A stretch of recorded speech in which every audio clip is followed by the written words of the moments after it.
Today's MLB recap could be an all-time great one because we have so many things to talk about today, including Ronald Acuña Jr., the fact that he became the 6th fastest player in MLB history to reach 100 career home runs. Shohei Ohtani is now tied with Vlad Jr. for 23 home runs. I cannot believe that Shohei Ohtani even exists. And then the Yankees, they turned their 3rd triple play of the season. I mean, they're the triple play gods. If this is your first time on the channel, we do this every single day. We have not missed a recap in almost 3 years, so this is the best place to be if you want to stay up to date on the game of baseball. And if you're going to any baseball games anytime soon, make sure that you guys use code FUZZY on SeatGeek to save yourself 20 bucks off your entire order. Now, I want to update you guys on the All-Star vote. So here you have the American League. The only one that I don't really agree with is the fact that Aaron Judge, now he's having a good season, but he has not been better than Cedric Mullins. Look at what Cedric Mullins has done. 13 stolen bases or 13 home runs to 12 stolen bases, something like that. He has a 3.2 WAR, which is more than Aaron Judge. So if you have not voted for Cedric Mullins,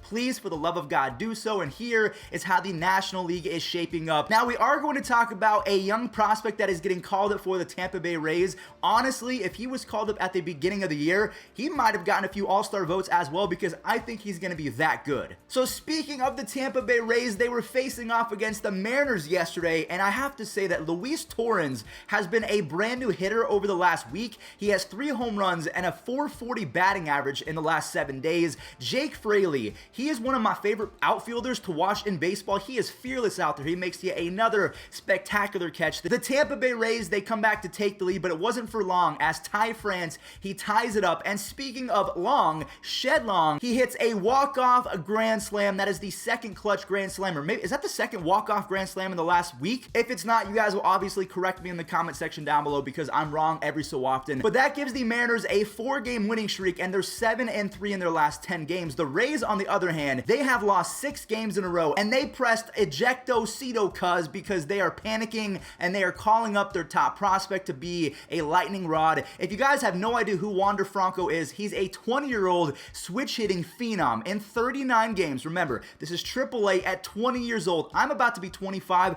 I could not imagine doing this in AAA. He has 11 doubles, 6 triples, 7 home runs, 35 RBIs, a 321 batting average, and almost 960 OPS. He has 95 walks to 75 strikeouts combined in the minors, and he's not even 21. He can't even drink yet, and he's about to be the savior of the Tampa Bay Rays. I mean, if you guys have not invested in Wander Franco cards, it might be too late. Let me know in the comment section down below, do you think that Wander Franco is the real deal, or do you think he's going to start off hot like Jared Kelenic and then he might go 0 for 40? Like Kelenic, who's now in AAA again. This is not deja vu. This is not a re-upload. Kyle Schwarber has been a man on a mission to become the most powerful leadoff hitter in baseball. Yes, even more powerful than Ronald Acuña Jr. Josh Bell drives an RBI before Schwarber goes off for 2 more home runs. So he now has 6 home runs and 11 RBIs in his last 7 games. The Nationals, out of nowhere, are now 8-2 in their last 10, and they're gaining ground fast, and they beat the Mets of all teams. Taijuan Walker, that was his worst start of the year. I think he gave up 4 or 5 earned runs. So we talked about how the Yankees turned a triple play. Let's talk about the little details before that happened. Matt Olson hit his 20th home run of the year. Again, I've mentioned this before. If Shohei Ohtani and Vladimir Guerrero Jr. did not exist, or even Carlos Correa, Matt Olson would be your front runner for MVP. Jordan Montgomery, he's able to settle down after that home run. He goes almost 6 innings with 6 strikeouts, only gives up that 1 run. Gary Sanchez drives in 2 RBIs on this double, and that gives Sean Manaea obviously those 2 earned runs, but he sets a career high in strikeouts with 11. Aroldis Chapman gets himself into a major jam, and he escapes it with the 3rd triple play turn by the Yankees already, and it's not even July. The Tampa Bay... Hello? The Blue Jays are now back up to a 500 record as they beat the Orioles 7-4 yesterday, even though Trey Mancini was fantastic. He hits 1 home run, and then Matt Harvey, who was pretty good up until he wasn't, he gives up another 4 earned runs in a start. He needs to retire. I'm sorry, Matt. It's done. Dunzo, forever. You got to hang him up. The Blue Jays, they score 4 in the 5th inning, and Hyunjin Ryu was incredible, only allowing 1 earned run on 3 base hits in 7 innings. Trey Mancini, his 2nd home run of the game, is actually his 100th career career home run. So both Ronald Acuña Jr. and Trey, they hit number 100 yesterday. And Reese McGuire, a lot of people think that this guy is weird. I'm not going to go into why they think he's weird, but he collects 4 base hits yesterday, 3 doubles, and he had a big day. But, you know, the Jays are still 7 games back, so they got to pick it up. The Kansas City Royals faced off against the Boston Red Sox yesterday, and Kike Hernandez, with this nice little home run, started the momentum for the Red Sox, but unfortunately it shifted over to the Royals as Salvador Perez ties it, and Gerard Dyson wins a 10-pitch at-bat with 2 RBIs. Whit Merrifield with this 2-run home run, he now has 40 RBIs and 20 stolen bases. Mike Minor only gives up 2 earned runs in almost 7 innings, and Greg Holland with another save as the Royals win 7-3. Let's go ahead and talk about the Giants, because I feel like the Royals and the Giants played in the World Series a few years ago, so we're going to have a little throwback segment. The Giants destroyed the Phillies yesterday. Mike Yastrzemski hits a 2-run home run in back-to-back games, and he now has a 147 OPS plus and 19 home runs over his last 109 games played. He has been sensational. Then you have Wilmer Flores and Brandon Crawford making it 6-2, and Sammy Long, who has pitched a little bit in the majors, he makes his first start and goes 6 innings with 6 strikeouts. Again, that was his first ever start and actually going 6 innings. You have Brandon Crawford ending the day with 4 RBIs, so he now has 16 home runs, 48 RBIs, and a 139 OPS plus. He is playing like an MVP. Speaking of MVPs, the Padres, we know that Fernando Tatis Jr. is going to get a ton of votes, but Tatis, he didn't really factor in yesterday's game. I don't even know if he played in yesterday's game because he was taken out the day before with a shoulder injury. Will Myers hits a Little League home run, and that was it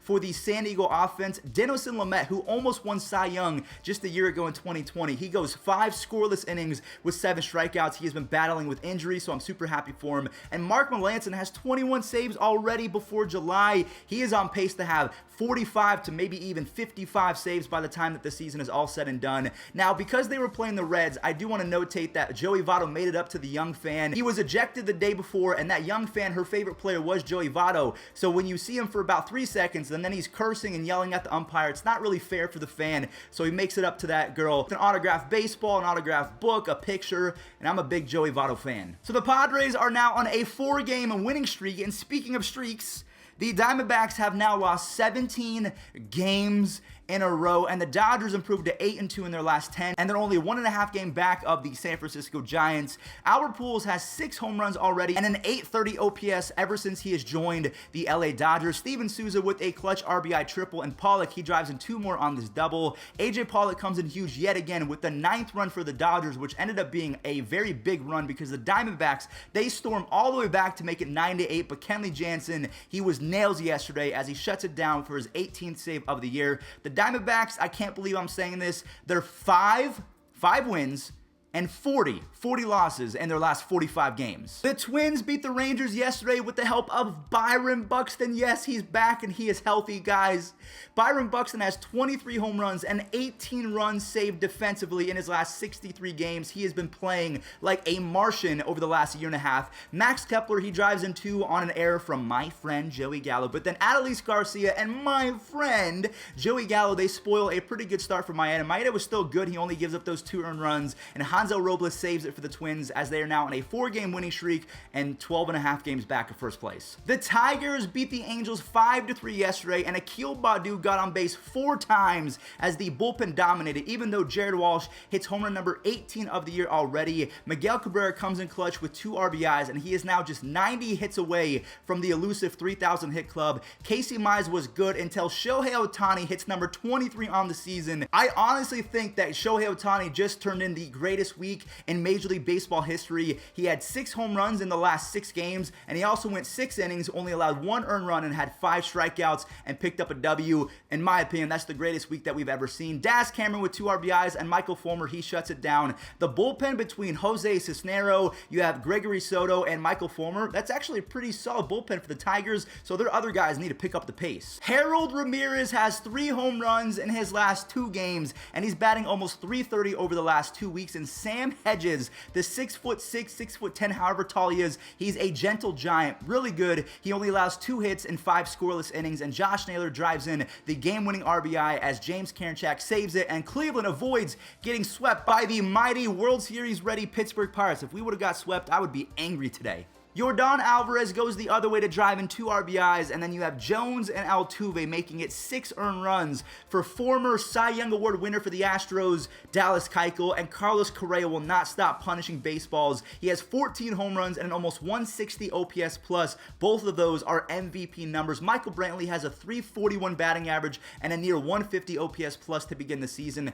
Houston is basically number 1 in every offensive category, and they have the 9th lowest team ERA in baseball, so they're doing it on both ends. The only doubleheader from yesterday, the Cardinals versus the Braves. Game number 1 was all St. Louis as Nolan Arenado hits home run number 13 of the season. He has 47 RBIs and a 130 OPS plus, so enough with the Coors Field effect. He is a machine no matter where he goes. Yadier Molina, he drives in an RBI, and then Goldie hits a 3-run home run as Adam Wainwright was really good yesterday. I think he's 37, 38 years old, 7 innings, only allows 1 earned run with 11 strikeouts in a complete game. The doubleheader helped him out because, of course, they only play 7 innings. Now, in game number 2, the script flipped as Acuña hits number 100 for his career. Can we stop showing A-Rod when Ronald Acuña Jr. is pitching? Like, I don't need to see pitch grips when Acuña, one of the most exciting players in baseball, is up to the dish. I just wanted to rant about that. Like, come on, ESPN, show Acuña and the entire screen. Good, oh God, it makes me so upset. Drew Smyly took a no-hitter into the 6th inning. He goes 5 2/3, doesn't give up a single earned run and has 5 strikeouts.